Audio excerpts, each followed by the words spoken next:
کھانے پر فاتحہ دینا قرآن و حدیث سے ثابت ہے۔ دیکھیے کچھ اعمال ایسے ہوتے ہیں جو بظاہر بڑے اچھے لگتے ہیں، اور بظاہر ان اعمال کے کرنے میں کوئی حرج بھی نظر نہیں آتا۔ اسی قبیل میں سے ایک عمل یہ بھی ہے، کھانا سامنے رکھ کے سورۃ فاتحہ پڑھنا، چاروں قل پڑھنا، آیت الکرسی پڑھنا، بظاہر اس میں کوئی حرج نظر نہیں آتا، اچھا ہی کام لگتا ہے۔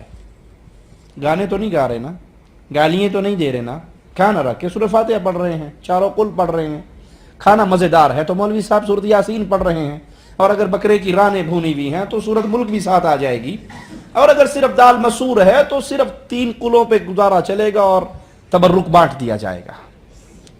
بظاہر یہ عمل اچھا لگتا ہے، اس میں کوئی برائی نظر نہیں آتی، کوئی حرج نظر نہیں آتا، لیکن یاد کر لیجئے جس شریعت پر چلنے کا عرش والے نے مجھے اور آپ کو حکم دیا ہے، اس کے بارے میں کیا کہا ہے اللہ نے؟ الیوم اکملت لکم، میں نے آج تمہارے لیے، اکمل کا لفظ استعمال کیا ہے اللہ نے اس دین کے کمپلیٹ ہونے پر، سپرلیٹو ڈگری ہے، اس کا معنی ہے کہ یہ دین اتنا کمپلیٹ ہے، اتنا کمپلیٹ ہے کہ اس میں اب ایک ذرے کے بھی اضافے کی گنجائش باقی نہیں ہے۔ جو بھائی یہ کہتے ہیں نا کہ حرج کیا ہے، میں ان کو چند واقعات اور چند باتیں ان کے ذہن میں اتار چاہتا ہوں۔ یہودی صحابہ کرام سے مذاق کیا کرتے تھے کہ تمہارا نبی کتنا عجیب ہے، تمہیں استنجے اور طہارت کے طریقے بھی سکھاتا ہے، یعنی یہ دین طہارت کے طریقے بھی بیان کر کے گیا، غسل کے طریقے بھی بیان کر کے گیا، اپنی زوجہ کے ساتھ تعلق کے طریقے بھی بیان کر کے گیا، اس دین میں کوئی ایسی چیز پوشیدہ نہیں رہی۔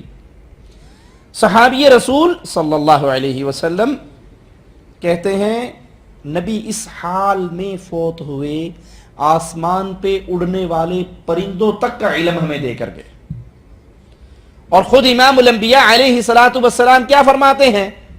اللہ کے حبیب علیہ السلام کا فرمان ہے، میں نے تمہیں ایک ایسے دین پر، ایسی ملت پہ چھوڑا ہے جس کی راتیں اتنی ہی چمکدار ہیں جتنا اس کا دن چمکدار ہے۔ تو دین اسلام میں کوئی مسئلہ ایسا نہیں جو اللہ کے نبی نے ہمیں بتایا نہ ہو۔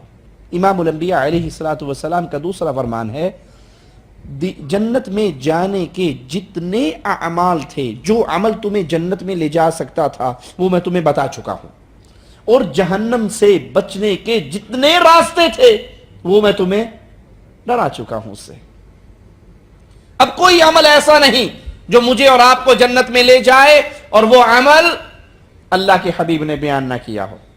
اگر یہ کھانے پر فاتحہ پڑھنا ثواب کا کام ہوتا، جنت میں لے جانے کا کام ہوتا، تو اس کی کوئی دلیل قرآن و حدیث میں بھی تو ہوتی۔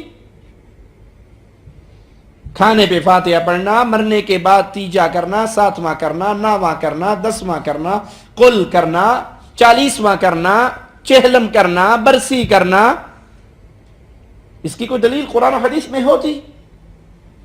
اب کوئی کہیں گے جی مولوی صاحب حرج کیا ہے؟ میں آپ کو کہتا ہوں اذان کہاں ختم ہوتی ہے؟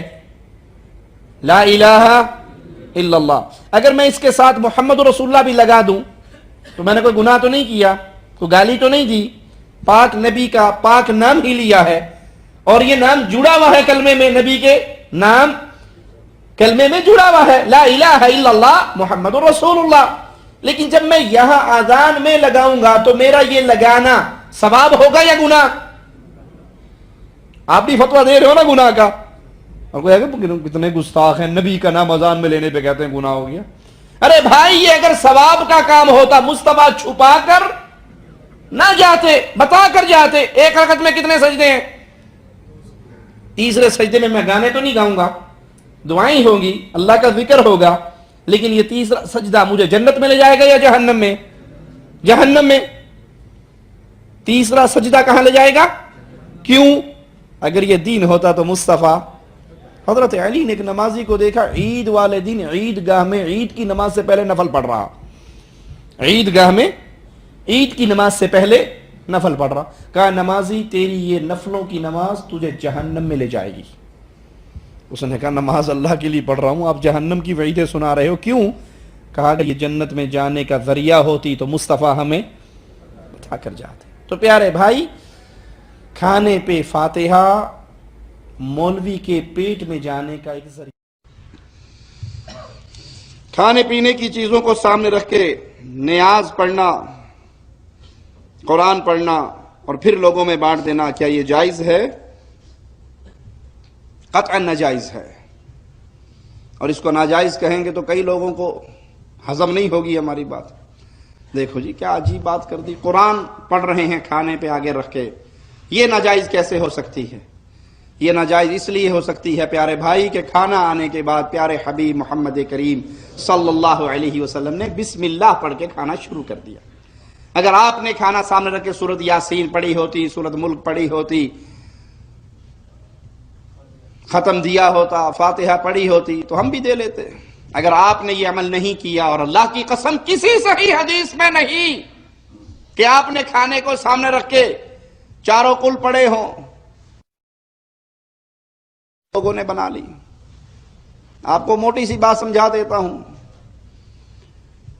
کھانے کا مینو چینج کر دیں, بدعت کا سٹائل چینج ہو جائے گا.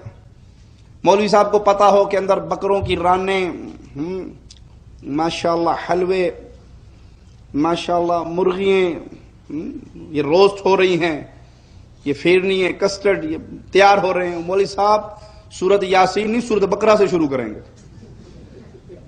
لمبے سے لمبا, لمبے, پتہ نا کھانا ٹھیک ٹھاک ہے. اور جب پیٹ بھر جاتا تو کہتے جی اے تے میں کھا لیا تو ایک تھال بھر کے گڈی بھی رکھ چھوڑو, بال کر بھوکے بیٹھے نے.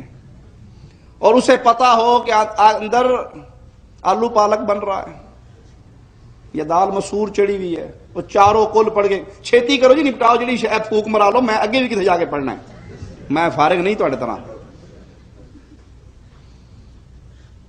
وہ کہتے ہیں کہ مولوی صاحب آئے, کسی کے گھر بچہ پیدا ہوا, کہا جی میرے بیٹا پیدا ہوا ہے, کان میں اذان دے دیجئے. انہوں نے آ کے کان میں اذان دی, اذان کو اللہ اکبر سے شروع کر لیا.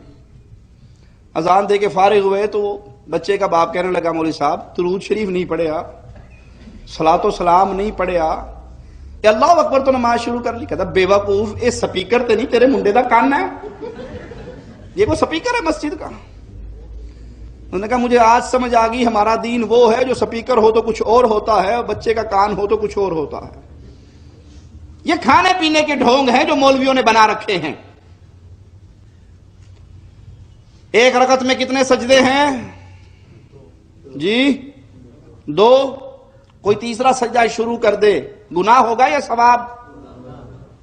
وہ تیسرے سجدے میں کرے گا تو دعائیں نا, اللہ کی تسبیحات ہی کرے گا, پھر گناہ کیوں ہے؟ اضافہ ہے اسلام کے اندر, شریعت کے اندر, اور شریعت اکمل شریعت ہے, سپرلیٹو ڈگری ہے اکمل. اس میں ایک قطرے کی بھی اب اجازت نہیں, گنجائش نہیں. ایک قطرہ ڈالو گے تو نکل جائے گا. اسلام پورا ہو چکا ہے. اگر یہ طریقہ اسلامی ہوتا, محمدی ہوتا, پیارے حبیب علیہ الصلوۃ والسلام سے ثابت ہوتا, آپ کر کے جاتے, صحابہ اس پہ عمل کرتے, احادیث کے اندر موجود ہوتا, مسلمان قیامت تک اس پہ عمل کرتے.